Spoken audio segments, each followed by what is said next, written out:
is your G Oily Mama again, and welcome back to my channel, G Oily Essentials. In today's video, I will be sharing with you my top most favorite essential oils that I'm using almost every day. So, sa 3.5 years ko na gumagamit ng essential oils, sobrang dami na nila. Merong single oils, merong oil blends, meron ding mga, alam mo yon, may mga tawag dito, may mga beauty products, cleaning products akong ginagamit. And my most favorite essential oils na ginagamit ko talaga every day is actually just included. Kung nakita niyo yung very first na video ko with this channel is yung about sa premium starter kit. So nandito pa rin siya. So actually when you become a member in Young Living, when you start your essential oil journey in Young Living, you will get this premium starter kit, no? So mostly ito yung ire-recommend ng mga friends niyo for you.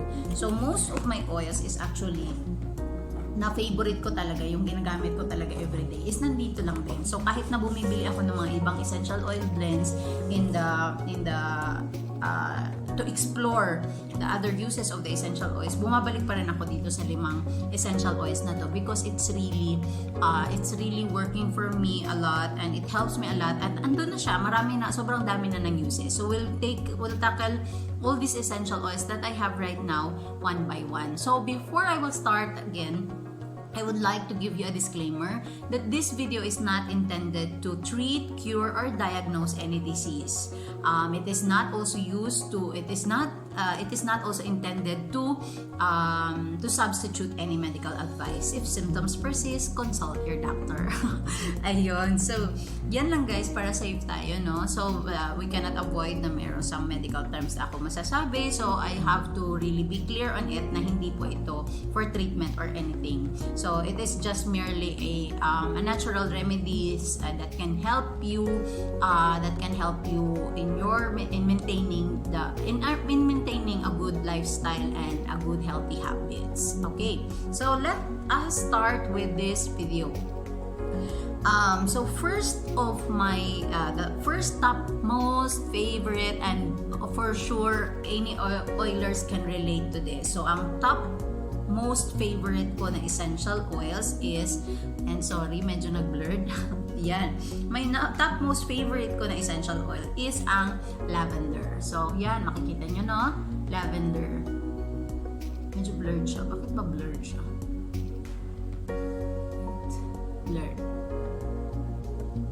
Ayan.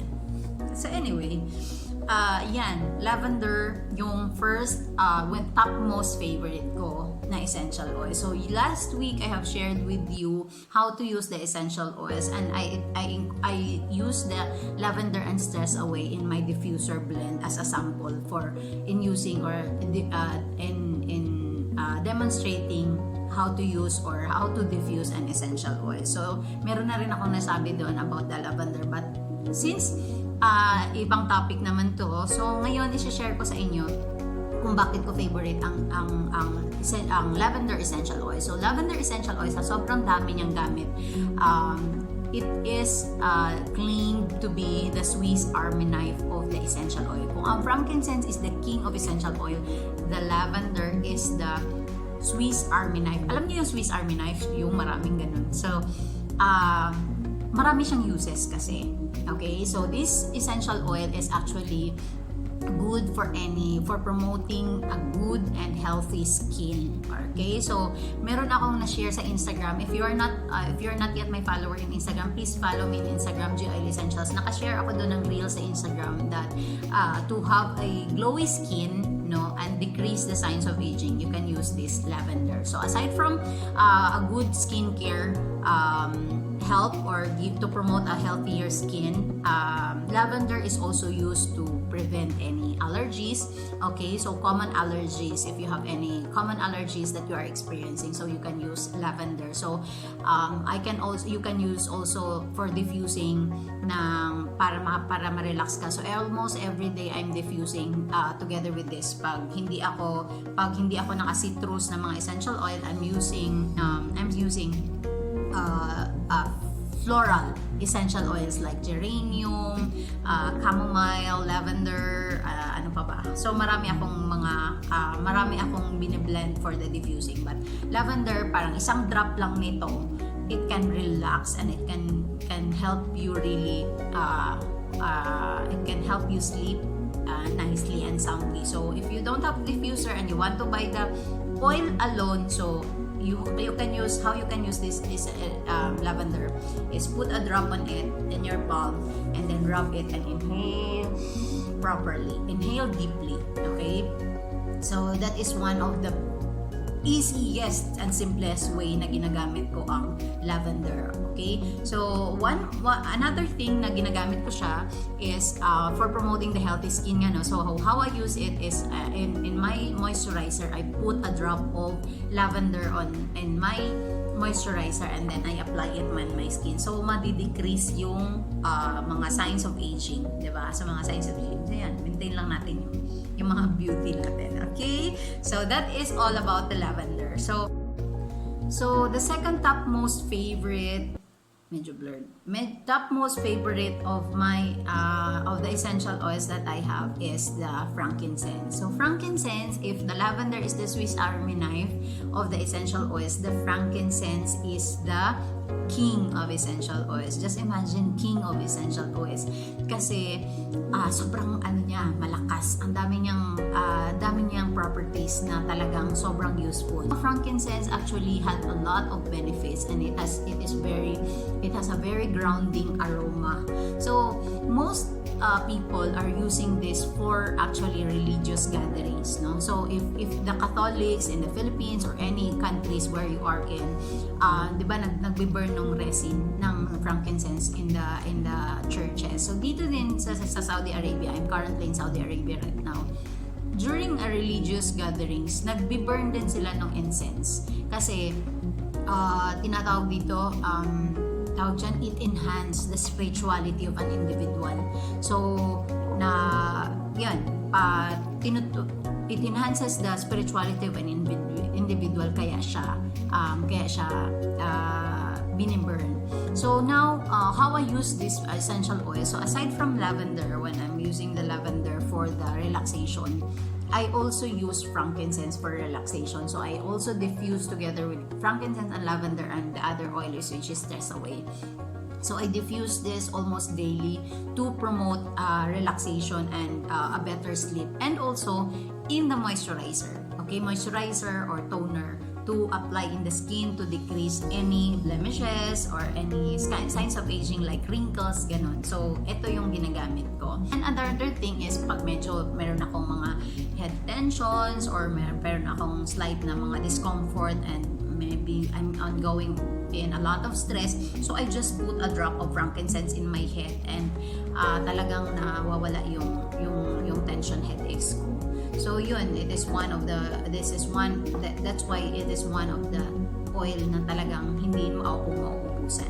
So the next oil that I have as well is yung thieves. Okay, so thieves, guys, ang sobrang dami nito. So one thieves alone will cater one video for me. So talagang magbibigay ako ng isang video na talagang thieves, it's all about thieves alone. So thieves is a combination of cinnamon, lemon, rosemary, and clove. So itong mga oils na to is having a very high antioxidant properties and a very high antibacterial and antiviral properties. So it is really promoting a good immunity to us, and natural, it has a very high natural anti-inflammatory and antibacterial properties that helps us combat any infections in our body. So how I use this thieves is put a drop of it in the warm water and I can take it together with honey,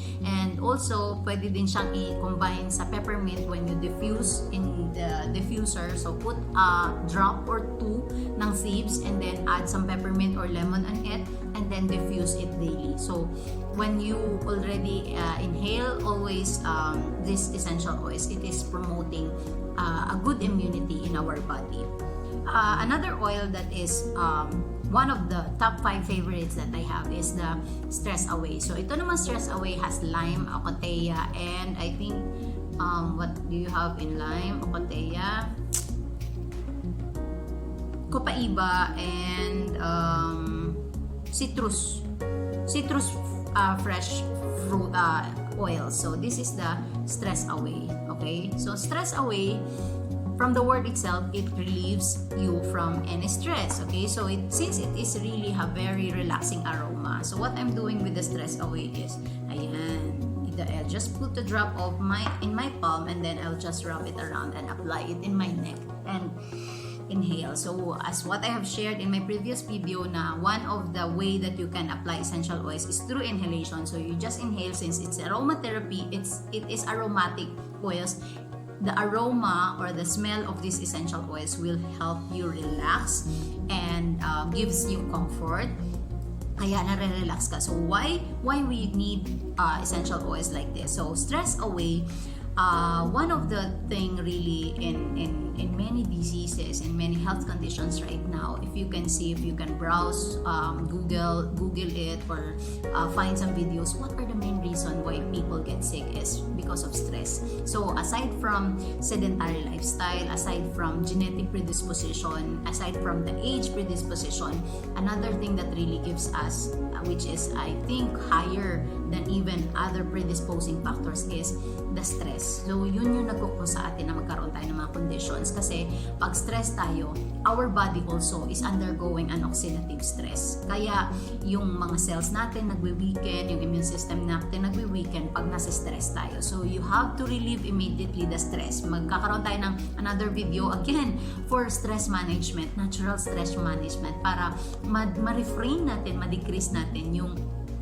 mga stress sa buhay natin, para maiwasan natin ang mga sakit-sakit at any health conditions, diba? So that is why I need always, or I want really to have always a stress away from me. Alam mo na yon, mayroon ka mga family issues, work issues, business issues, ang dami. So sobrang dami mong kastresan sa buhay, so you have to always use stress away. Lastly is to share with you is the lemon. So lemon essential oils, guys, this is actually from our lemon fruit, but not on the lemon juice that we usually drink. Okay, the essential oils is taken from the peel of the essential oils, yung rinds niya. Okay, so what they do is peel off the lemon, and then doon siya kinukuhanan. Yung distillation niya is yung product na ginagamit niya to be distilled is yung rinds or yung peel ng skin o yung peel ng lemon fruit. Why? Because actually lemon has a very high antioxidant level, antioxidant properties, a natural antioxidant properties that helps, of course, our body to combat any oxidation or oxidative stress. Okay, so that's what I have shared as what the stress away is doing in our body. So ganun din si lemon. So now lemon, how I use a lemon is I put a drop of this lemon essential oil in my warm water, and that's what I take daily for my it will boost me, give me a natural boost for energy, and also it can promote proper digestion. Okay, so now actually the lemon essential oil is it is alkalinizing our body. So when your body is exposed to stress, when your body is exposed to, when you are eating too much processed foods, your body turns to be acidic.